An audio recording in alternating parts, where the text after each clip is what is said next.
I need somebody to heal, somebody to know. You're welcome on Akuda Talk Show. We want to take opportunity to greet our viewers. Happy Sunday. Today we want to talk about National Cathedral Part 2. Did God really say? Who heard it? Who was there? We have our guest in the house, in the person of Bishop Dr. David Zetubo. Bishop, you are welcome. Thank you. Who said there should be a national cathedral? Did Well, God really say that? I don't know why you're asking that, but I have heard it from certain sources alleging that it was a requirement given to the president by God that I'm giving you the presidency and I expect this from you, that you build me a cathedral. Now it is alleged, I wasn't there, I didn't hear it direct. Now it is said that it came as prophecy to him and stuff like that. Now the issue is that this national cathedral thing, Akuda, I don't know, but the backlash from all and sundry, all walks of life, makes it look as if it is all evil, it is all bad. But let's look at it. Did God really say? If God said, then honestly, the president has no choice than to obey. If God didn't say, and it is his desire to do it for God, then possibly that is his choice at the end of the day. So whichever way one wants to look at it, it is not a bad thing, but I think that there are concerns being raised, and those concerns must be looked into, must be addressed, and I believe that at the end of the day we'll get the best of results, you know. How come such a noble thing is facing backlash, opposition here and there from all kinds of people?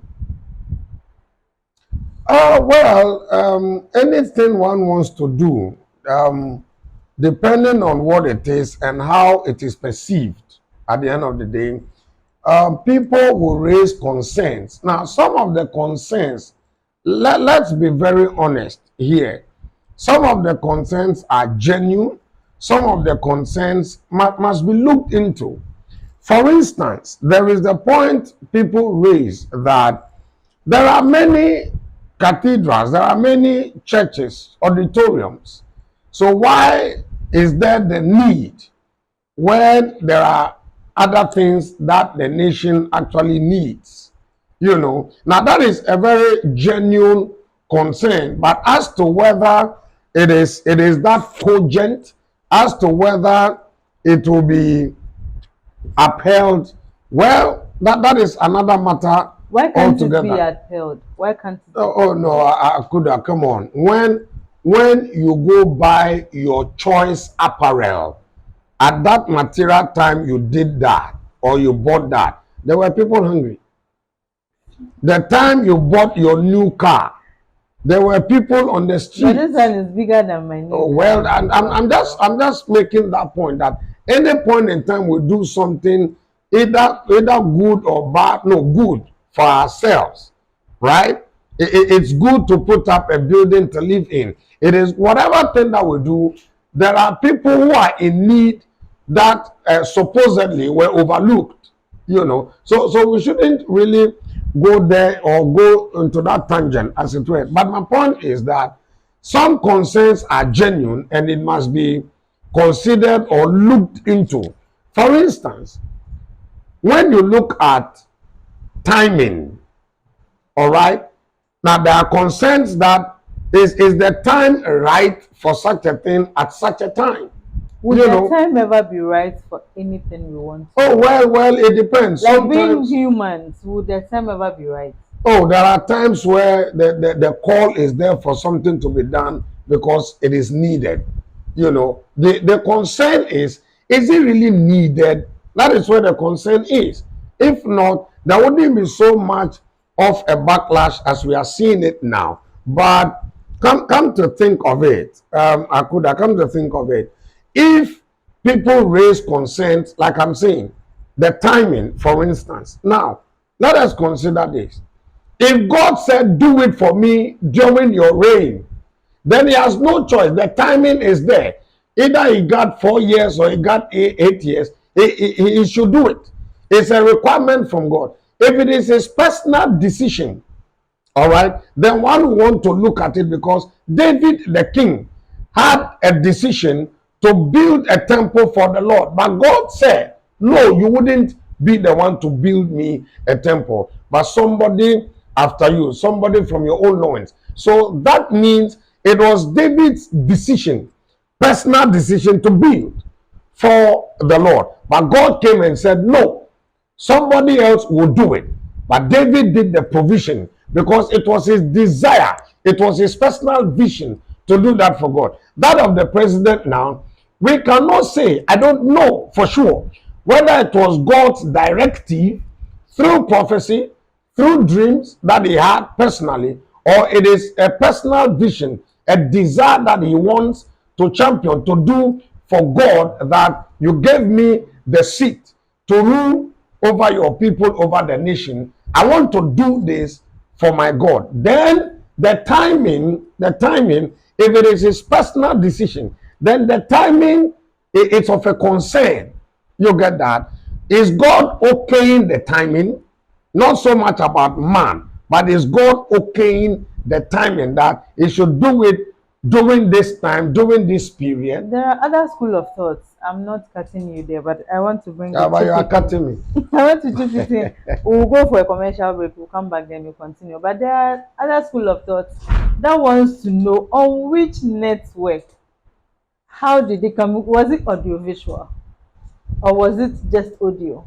That what? The voice that came. Oh, come on. Who else heard it? Who else heard it? God speaks in various ways. So right? Where are the variations? Who else? He speaks in various witnesses. We'll go for a commercial break. We'll come back and then you answer that for us, Bishop. I need somebody to heal, somebody to know. Welcome back from the break. Bishop, like I was asking, who else is the witness to the call?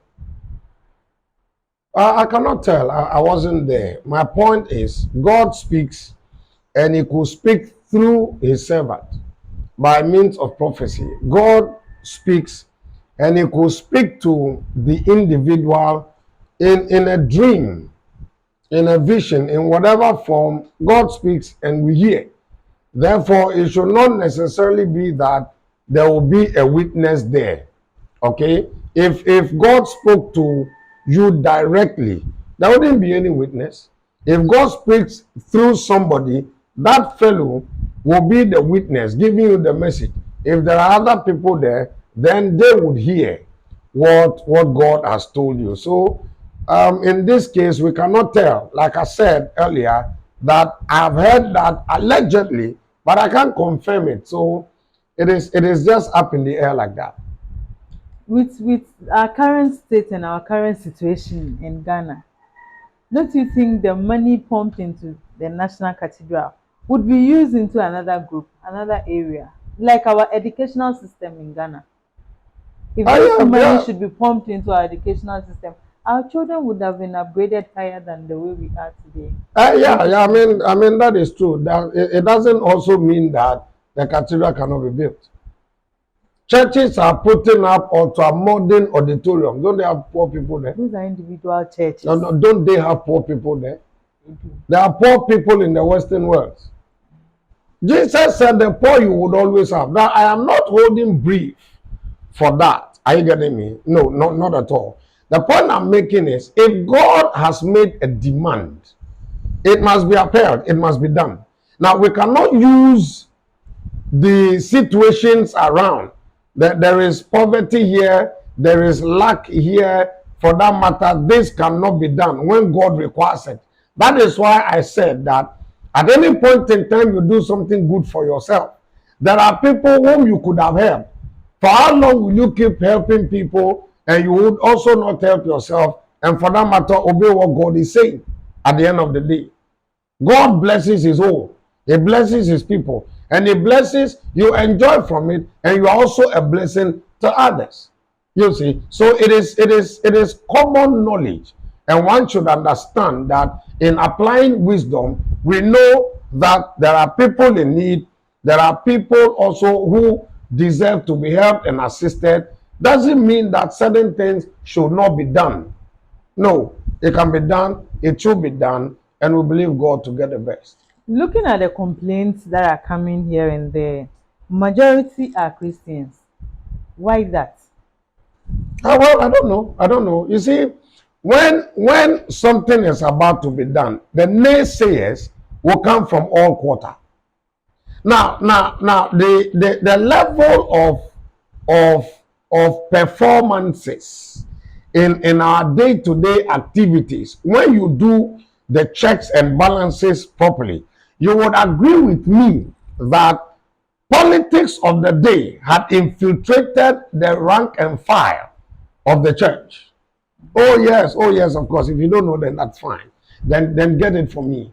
Politics had infiltrated our ranks to the point that whatever thing we say, sometimes, let me put it that way, sometimes the kind of things that we say and the things that we do are influenced by the partisanship of the day, where we truly belong. That is how it's going to be. So when you find the Christians also speaking against it, that is their opinion. One, they have a choice. That is another. It's their opinion, and one cannot begrudge them for that. Everybody has his opinion. But we were looking at, we should have gotten the other side. The chief imam, our chief imam, has come out to give his contribution, and one would have expected that the Muslims would have been the people complaining, or those who are not Christians. But you see, it is the Christians that are shouting the most. Well, that is what it is. How come the other side have understood the mission and then they are contributing, and then we that are like in it, that has the knowledge, we still don't get it? We're still complaining. Good question, Akuda. Good question, and it brings it back to the performances. We'll still of go the for day. a break. When we come back, Bishop, then give us that.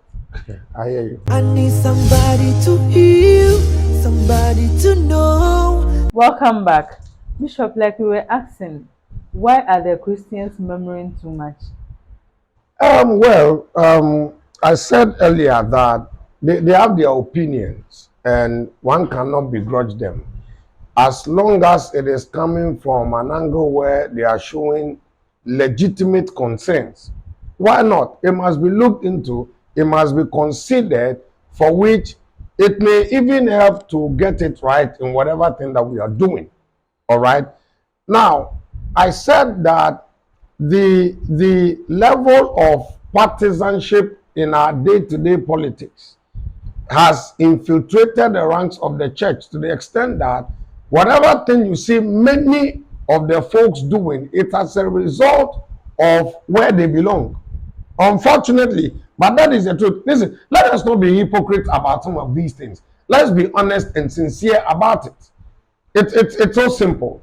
We are hypocritical in our approach towards things, and we want to shy away or hide from the fact. The fact is, the day's politics, the partisan politics, has infiltrated our ranks, the church, I mean, to the extent that when party A is doing something, party B will never support. But why should we politicize our things in church? But that is what it is. That is the order of the day. Anyway, going forward, there are issues about the resources being used, corruption leveled against those in charge. Why that? Unfortunately, let me look at the first one, the resources that is being used. Here is a case where, like you said, the chief imam contributed. Yeah. There have been contribution. Is it so wrong that the nation will also contribute? Well, if they raise concerns, that is fine.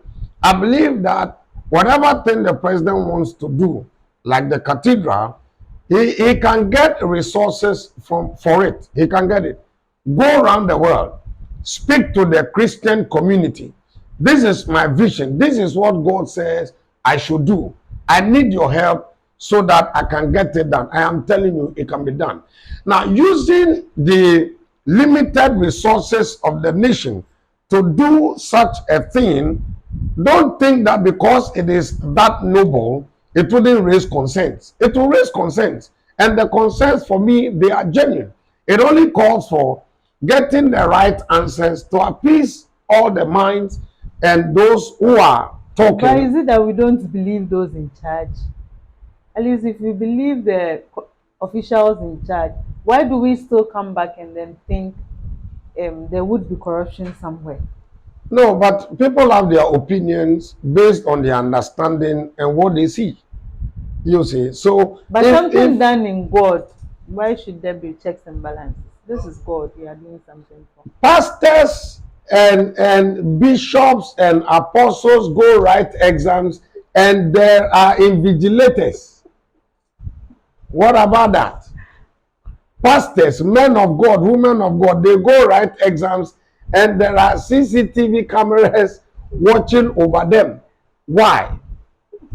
May God have mercy. Yes. As long as we are on this earth, human beings, we are human. Give us the little opportunity. But just to digress a little, the last time I was listening to a video, a tape from our late past Flight Lieutenant Jerry Don Rawlings. He said something. He said, we don't fear the Bible, but we rather fear the shrines where we come from. Why that?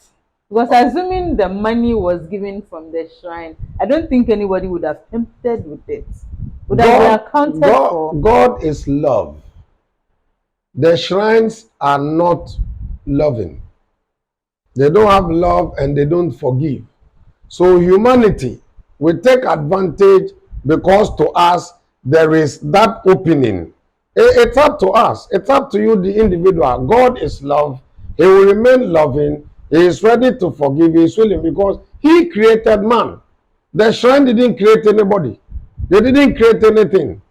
Therefore, destroying, they find it easy.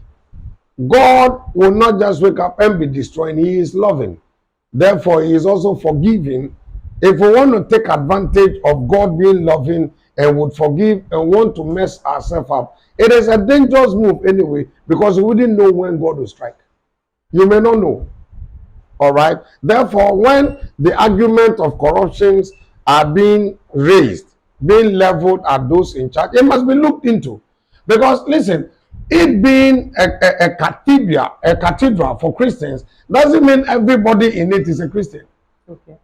Okay, and it also doesn't mean that being Christians doesn't mean we could get it wrong. We are all susceptible to make mistakes. Now, this is what I mean, that among the 12, there was a Judas. Okay.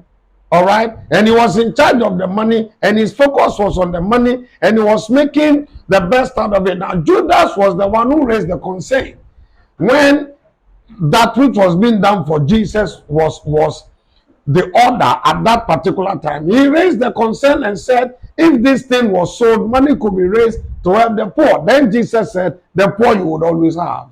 So being a national cathedral and having people working at the secretariat and the rest doesn't mean they are all Christians. And it doesn't mean because they are Christians, they are not susceptible to make mistakes. Temptation would come. You know, everybody and their mindset, their mentality, and their heart. God said, these people, they draw closer to me with their mouth, but their hearts are far from me. So we look at them and we think they are Christians, they are believers. But before God, maybe they are not. And temptation could come from the devil, people could fall. Therefore, if the argument is raised, corruptions are being leveled at them, I believe it must be looked into. Bishop believes it must be looked into. All too soon, I think our time is up. We'll still come back again, but I want to acknowledge these people in our lives.